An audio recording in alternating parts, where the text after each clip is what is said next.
El 12 de diciembre de 1910, Dorothy Arnold, una heredera notable, se reunió con una amiga en la Quinta Avenida en Manhattan. Le dijo que tenía la intención de caminar hasta la casa de sus padres en el Upper East Side, a través de Central Park, pero en el camino, Arnold simplemente desapareció. ¿Quién era ella y qué le pasó? Acompáñame, Briefcase, mientras exploramos esta increíble historia. Dorothy Harriet Camille Arnold nació en la ciudad de Nueva York el 1 de julio de 1885.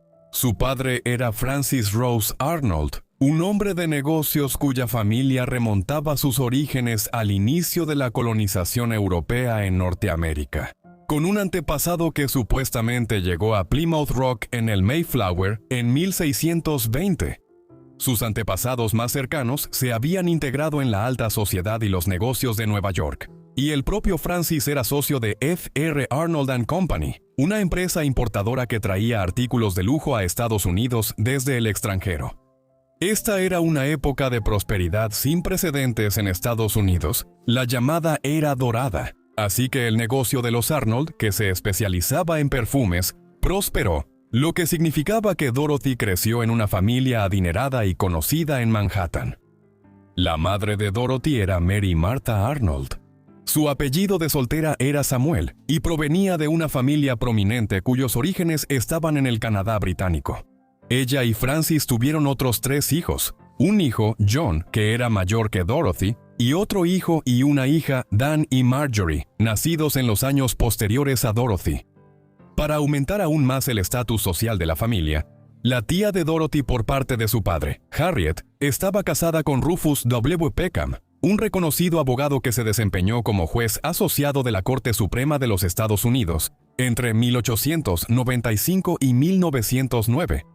Todas estas conexiones asegurarían que cuando Dorothy desapareciera repentinamente muchos años después, la historia atrajera una atención mediática significativa, tanto en Nueva York como en todo el país.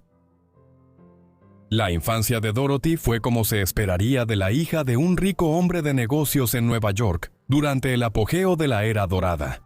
La familia vivía en una gran casa adosada en el Upper East Side de Manhattan y tenía un considerable personal allí. Mientras crecía, asistió a la exclusiva Belting School for Girls. Esta fue fundada en 1886 por Louise Belting, como una escuela en Manhattan para las hijas de las familias más adineradas de la ciudad, con lo que para los estándares de la época era un plan de estudios muy progresista para una escuela femenina. Aquí, las niñas aprendían materias como literatura inglesa, clásicos griegos y romanos, y francés, pero también estudiaba materias científicas como química y física. Después de su tiempo en Belting, Dorothy se dirigió al Bryn Mawr College en Pensilvania, dejando Nueva York por primera vez en su vida durante un periodo prolongado. Allí se enfocó en estudiar literatura y desarrolló aspiraciones de convertirse en escritora. Se graduó en 1905 cuando tenía 20 años. Después de graduarse, volvió a vivir en la casa de sus padres en el Upper East Side, y a menudo se le veía en eventos de la alta sociedad en Manhattan. Sin embargo, conservaba algunas ambiciones como escritora.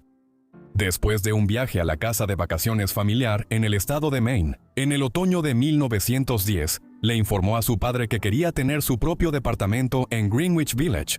Esta era una zona que ya había empezado a adquirir reputación como un centro de bohemia y actividad literaria. Durante 1909 y 1910, también había escrito varios relatos con títulos como Poinsettia Flames y Lotus Leaves. Sin embargo, lamentablemente para Dorothy, sus historias habían sido rechazadas constantemente por las editoriales a las que las había enviado. Lo que era peor, su familia se burlaba de sus aspiraciones literarias y su padre se negó a financiar su deseo de vivir en Greenwich Village, informándole que podía escribir igual de bien en la casa familiar que en Lower Manhattan. Estos contratiempos personales son importantes para su historia posterior, como pronto veremos. En una fría mañana del 12 de diciembre de 1910, Dorothy decidió viajar al centro desde la casa de la familia Arnold. Su madre le había sugerido salir con ella, pero Dorothy le dijo que no y le informó que solo iba a la Quinta Avenida para comprar un vestido de noche para una fiesta que se celebraría para su hermana menor. Marjorie en unos días. Dorothy también se dirigía a la librería Brentanos para recoger algunos libros. El día en cuestión, se observó que iba bien vestida con un abrigo caro de sarga azul con piel y una bolsa de satén. Estos son puntos importantes a tener en cuenta, ya que su ropa costosa la habría hecho destacar en las concurridas calles de Manhattan y podría haberla convertido en un objetivo para el robo. También llevaba un sombrero de terciopelo negro muy llamativo con 2 rosas azules. En la Quinta Avenida y en algunas calles cercanas, compró varias cosas, incluyendo una caja de dulces en una tienda, donde la vendedora la reconoció lo suficientemente bien como para cargar la compra a la cuenta familiar sin siquiera preguntarle quién era. Afuera de la librería Brentanos, Dorothy se encontró con Gladys King, una conocida de la familia que asistiría a la fiesta de Marjorie en unos días. Le entregó a Dorothy las cartas de confirmación que había planeado enviar por correo para decir que asistiría a la fiesta, y comentó que así se ahorraría el gasto de envío. Esto fue alrededor de las 2 de la tarde. Dorothy le mencionó a Gladys que estaba a punto de regresar a su casa en Upper East Side y que probablemente lo haría caminando por Central Park. Con eso, se despidieron y cada una tomó su camino. Gladys King sería la última persona que, hasta donde sabemos, habló con Dorothy Arnold. Después de despedirse de Gladys, nadie que la conociera volvió a ver a Dorothy. No se presentó a la cena en la casa de su familia y sus padres y hermanos se preocuparon de inmediato. No era propio de Dorothy faltar a la cena, y si se retrasaba o había decidido ir a algún lugar, siempre avisaba con anticipación para excusar su ausencia.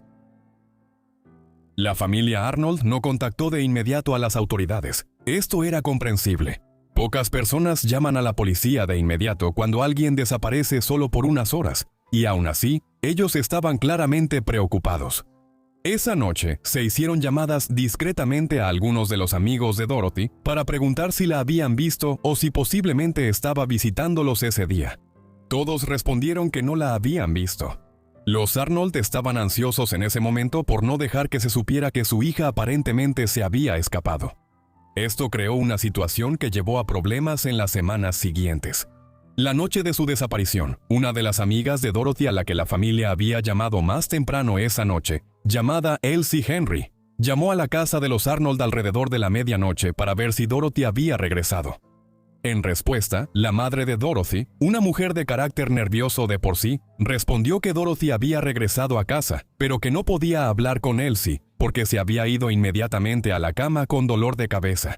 Este incidente llevó a sospechas en las semanas siguientes de que los Arnold sabían más sobre la desaparición de Dorothy de lo que admitían, aunque no parece que ese fuera el caso. Empeoró en los días siguientes.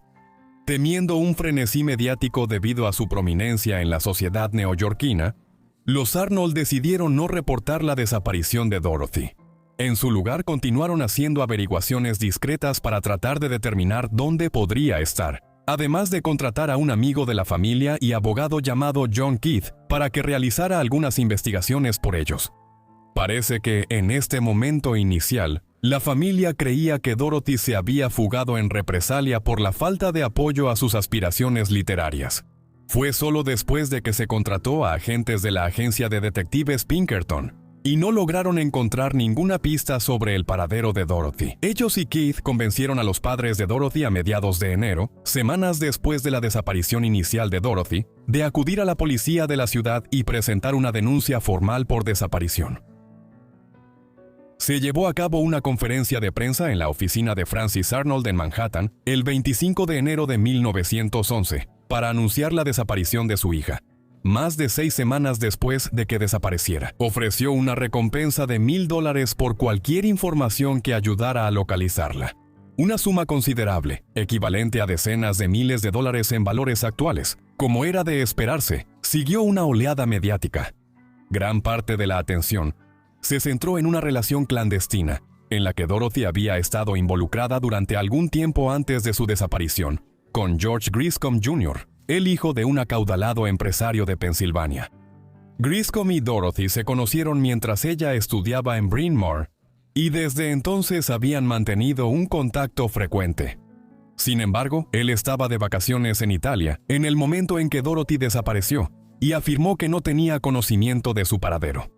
Mientras tanto, la policía continuó con sus investigaciones. Una línea de investigación fue si había sido atacada en Central Park mientras caminaba por ahí, como le había dicho a Gladys King que tenía la intención de hacer cuando se la encontró en la Quinta Avenida.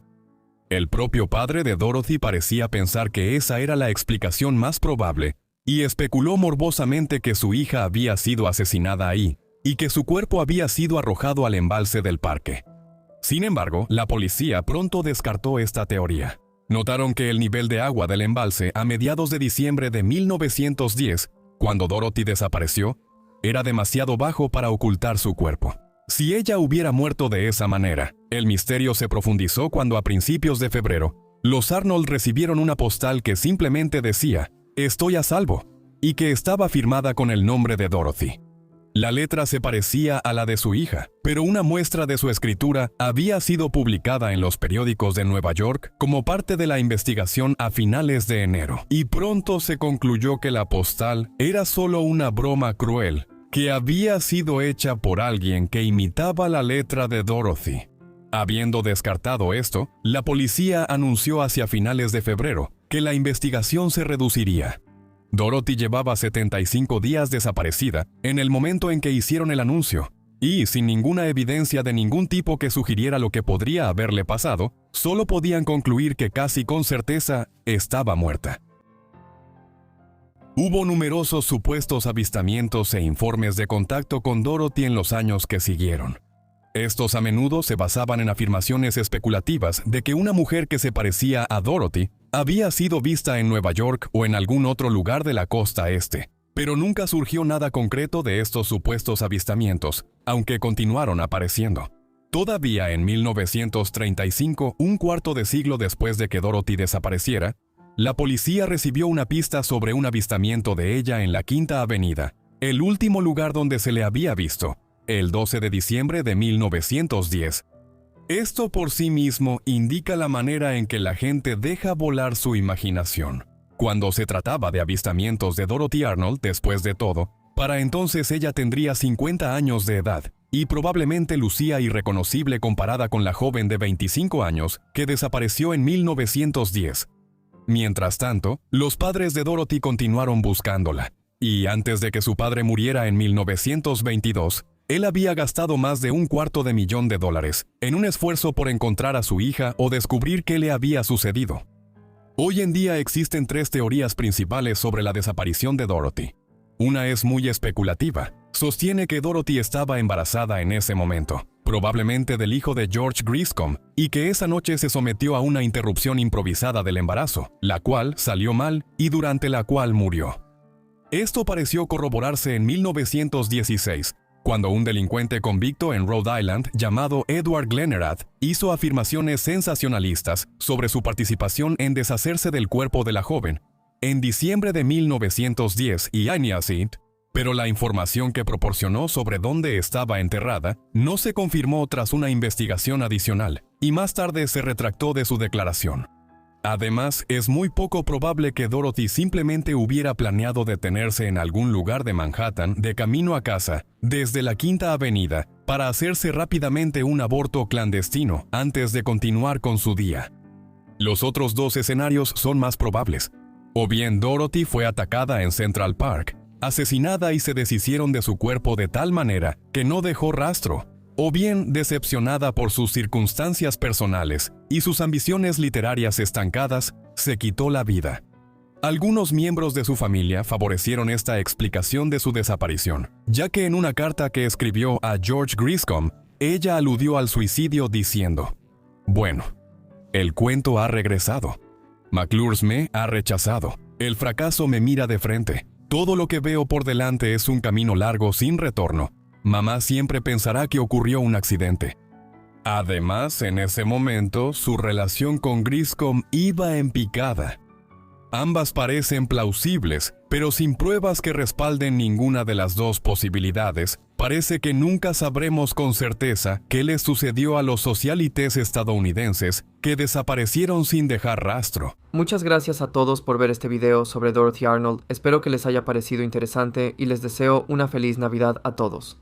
Si disfrutaron la narración de Briefcase, asegúrense de revisar su canal que está abajo en la descripción, y si tienen alguna sugerencia, también déjenla abajo en los comentarios.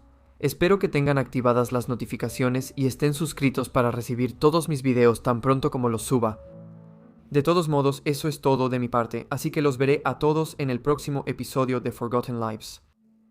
Gracias.